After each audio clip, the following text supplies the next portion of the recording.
warahmatullahi wabarakatuh. Perkenalkan, nama saya Dwi Usatunasana dengan NIM 7030123017.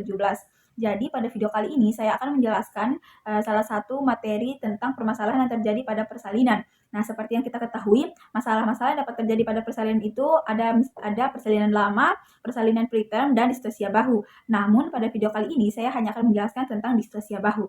Nah, tanpa berlama-lama, mari kita bahas lebih lanjut tentang distosia bahu. Langsung saja masuk ke dalam definisi dari distosia bahu.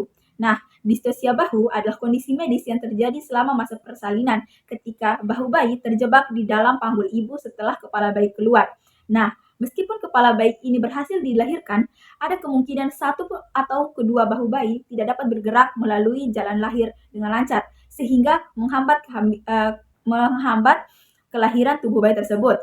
Nah, distosia bahu ini adalah situasi yang serius dan memerlukan penanganan medis yang cepat dan tepat untuk menghindari komplikasi-komplikasi ataupun ketidakinginan lainnya yang dapat membahayakan ibu dan bayi tersebut. Nah, selanjutnya penyebab mengapa sih bisa terjadi distosia bahu ini? Nah, distosia bahu dapat terjadi karena beberapa penyebab. Di antara yang pertama itu adalah makrosomia ataupun ukuran bayi melebihi batas normal. Nah, bayi dengan berat badan yang lebih dari normal ataupun lebih dari 4 kg berisiko tinggi mengalami distosia bahu. Hal ini disebabkan karena ukuran bahu yang seringkali lebih lebar daripada jalan lahir tersebut. Nah, yang kedua itu adalah panggul ibu yang sempit ataupun tidak cukup besar untuk dilalui oleh janin tersebut. Nah, jika panggul ibu sempit ataupun tidak memadai untuk dilalui oleh tubuh, hal itu dapat menyebabkan distosia bahu. Nah, selanjutnya itu ada posisi bayi yang tidak normal. Posisi bayi yang tidak ideal seperti posisi sungsang, kepala bayi mengarah ke atas, atau posisi bokong atau kaki terlebih dahulu ada yang di bawah, itu juga dapat menyebabkan distosia bahu ini. Nah, selanjutnya itu yang terakhir adalah diabetes pada ibu.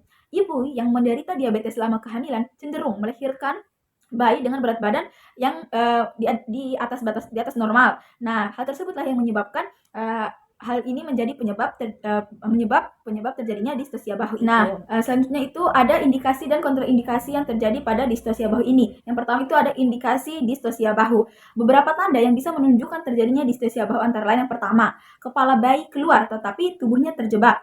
Setelah kepala bayi keluar, tubuh bayi tidak dapat melanjutkan kelahiran karena bahunya terjebak di jalan lahir tersebut tadi yang disebabkan oleh beberapa penyebab yang sudah saya sebutkan tadi. Nah, yang kedua itu adalah kesulitan ataupun kegagalan untuk mengeluarkan bahu bayi setelah kepala lahir, tetapi bahu tidak dapat keluar dengan mudah.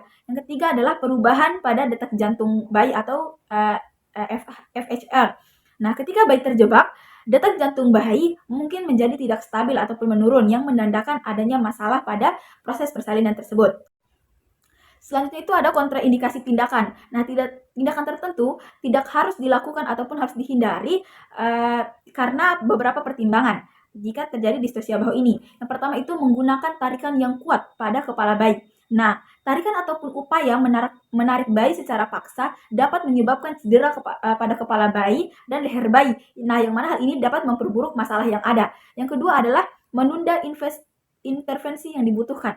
Jika distosia bahu terjadi, menunggu terlalu lama untuk melakukan intervensi dapat menyebabkan trauma lebih lanjut pada bayi itu sendiri, seperti cedera fisik ataupun asfiksia, kekurangan oksigen. Nah, selanjutnya adalah prosedur yang tidak terbukti efektif. Beberapa prosedur ataupun teknik yang tidak terbukti aman dapat meninggalkan risiko cedera, baik itu pada bayinya dan pada ibunya.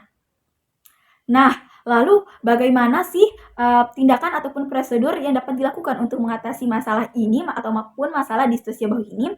Jadi oleh sebab itu berikutnya saya akan menjelaskannya lebih rinci. Jadi prosedur yang dapat dilakukan itu yang pertama ada namanya MC Robert Maneuver. Nah, itu adalah teknik persalinan yang dilakukan dengan menekuk paha ibu sampai ke atas perut. Nah, langkah-langkahnya itu yang pertama adalah letakkan ibu dengan posisi terlentang. Yang kedua, angkat kedua kaki ibu ke arah perut sehingga paha menekuk sekitar 90 derajat dengan tubuh ibu. Nah, posisi ini dapat dicapai dengan memegang kedua kaki ibu dan menariknya ke atas dan ke arah dada. Nah, posisikan kaki ibu terangkat dan meningkatkan sudut panggul untuk membantu melonggarkan saluran lahir. Nah, setelah posisi ini tercapai, baru para bidan maupun bidan, dokter ataupun perawat mencoba untuk mengeluarkan bayi tersebut.